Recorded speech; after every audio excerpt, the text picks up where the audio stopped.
much of Lamar Jackson. Otherwise, I definitely have a few of my thoughts on him, but how well do you think the Niners will do against him since in the past they've struggled against mobile quarterbacks?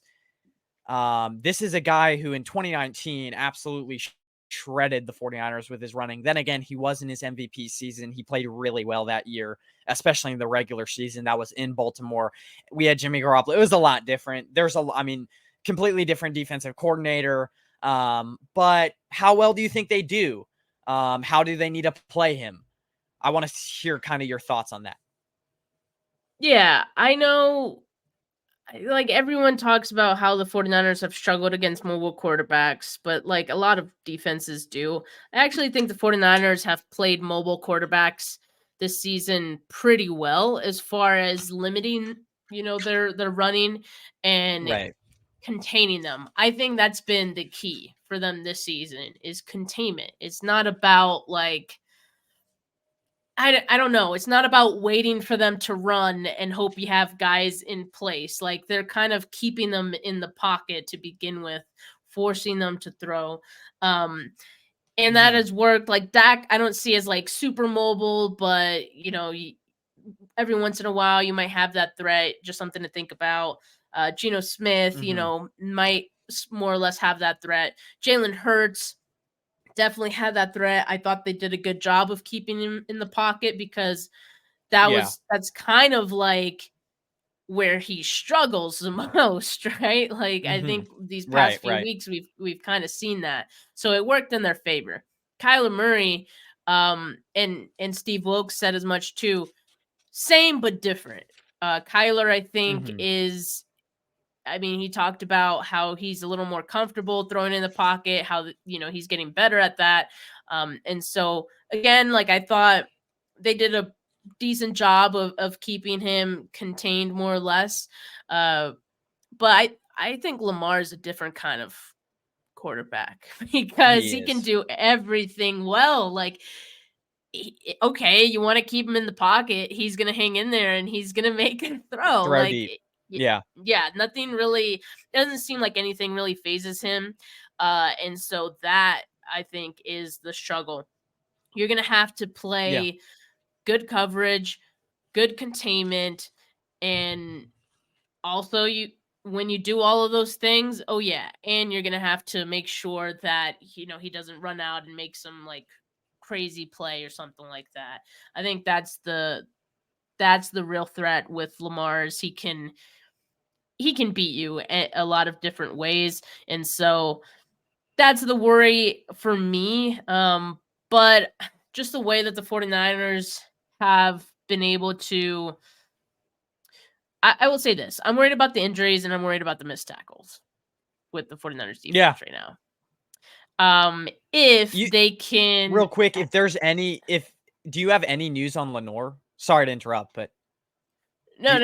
Is there anything? I think as of yesterday, Kyle said that he has bruised ribs and he's day to day. So okay, that's all right. We need him. Yeah, like that's I think so too. Obviously, he's been huge for the 49ers secondary. Travis Ward has been awesome. You need both of those guys out there so that we can avoid seeing Isaiah Oliver out there in this game. So hopefully Lenore is able to go. This isn't based on anything that I've seen or heard. I just feel optimistic about Lenore because just the 49ers have that extra day of rest that should bode well for Lenore being able to play through it or something like that. So, but hopefully he's able to go because obviously I wouldn't feel as confident with this defense going up against Lamar without that. Also, other two key injuries, Eric Armstead and Javon Hargrave. For a team that runs as much as the Ravens do, and it's not just Lamar, it is now, Gus Edwards because Keaton Mitchell is out for the season. That's a huge loss for them. It is a huge loss for them. But I also don't want to discount what Gus Edwards can do and what Justice Hill can do because they're both different types of runners, but they can also gash you if you aren't careful, right? If you're not wrapping up, if you're missing tackles and like the 49ers have been doing, Gus Edwards can make you pay, Lamar can make you pay, Justice Hill can make you pay, and he's very shifty too. So that's something I don't want to see this week. I think having one or both of Armstead and Hargrave back, I'd feel a lot better about the matchup, right? I think those guys need to be there. Mhm. Otherwise, it's a little shaky. That being said, on the offensive side for the 49ers, like I think they could score points. So, Right, even right. up against that defense. So, I feel good about that. But yeah, it's going to be a challenge. It's going to be a challenge for the 49ers. I think, like I said earlier in the show, it could be a preview of the Super Bowl.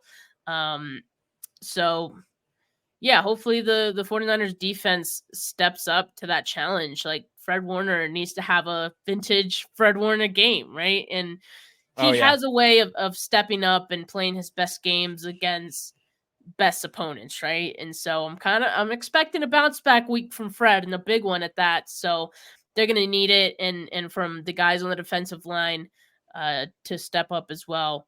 Like Javon Kinlaw has been doing, these past few weeks.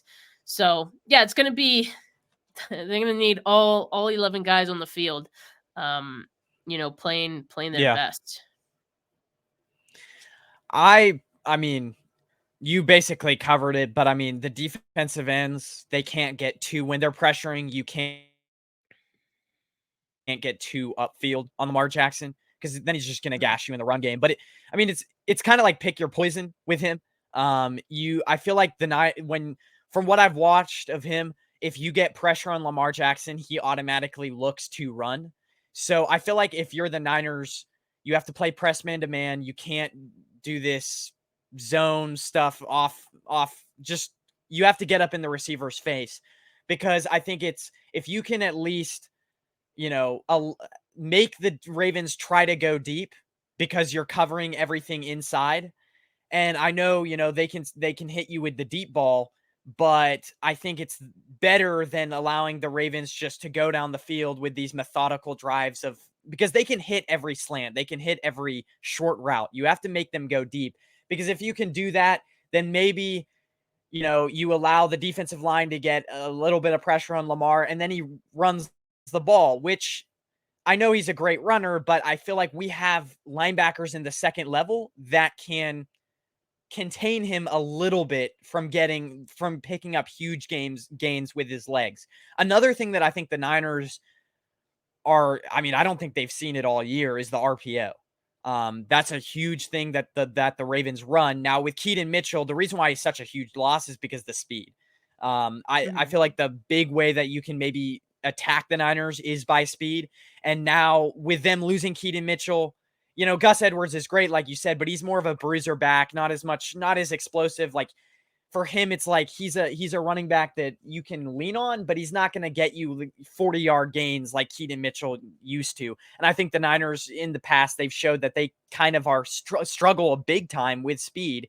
And so that was a huge loss. Now the Ravens have obviously Lamar Jackson, who's a very speedy quarterback, but they also have Zay Flowers, who's he's an Mhm. explosive guy.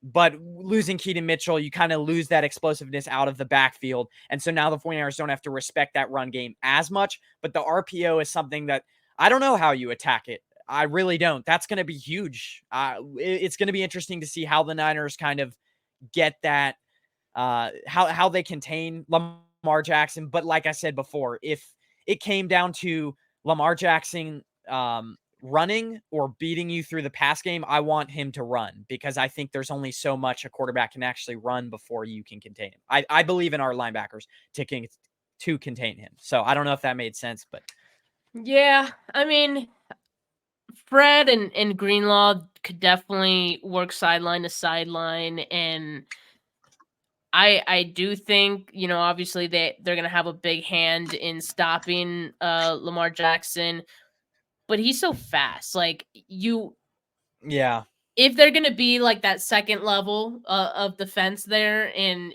you're hoping that Lamar doesn't get past them, they have to be on point with their angles and wrapping up. Like I said, and these yeah, past couple weeks, like we've seen on and off that's kind of been an issue. So hopefully, they get that sorted out this week because they're, like I said, they're gonna need to be on point with both of those things if they hope to do that and stop Lamar. Yeah, for sure. Um, Grandizer coming in